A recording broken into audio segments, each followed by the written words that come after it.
La révision de la Constitution aura-t-elle lieu au Congo? L'opposition s'organise pour le respect de la Constitution et pour l'organisation d'un scrutin présidentiel transparent.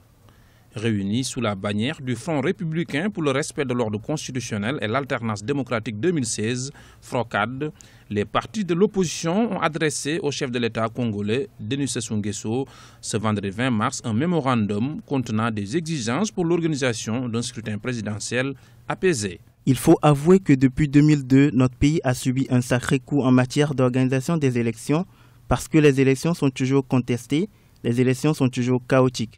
Sans une modification de la Constitution, l'actuel chef de l'État, Denis Sassou Nguesso, ne pourra pas se présenter à la prochaine élection présidentielle car la Constitution limite à 2 le mandat présidentiel et impose une limite d'âge à 70 ans. Les véritables activations de cette démarche du Front républicain qui a été créé sont dans le sens de la démocratie, surtout de l'alternance, parce que comme ça se fait dans plusieurs pays, il y a des modifications de constitution pour que les présidents se maintiennent au pouvoir. Et les Congolais ont encore en mémoire les violences qui ont eu dans les années 97-99 et modifier la constitution peut replonger le pays dans l'insécurité. Par ailleurs, on peut dire que ce front ne pourra pas empêcher le président Sassou Nguesso de modifier la constitution pour se maintenir au pouvoir.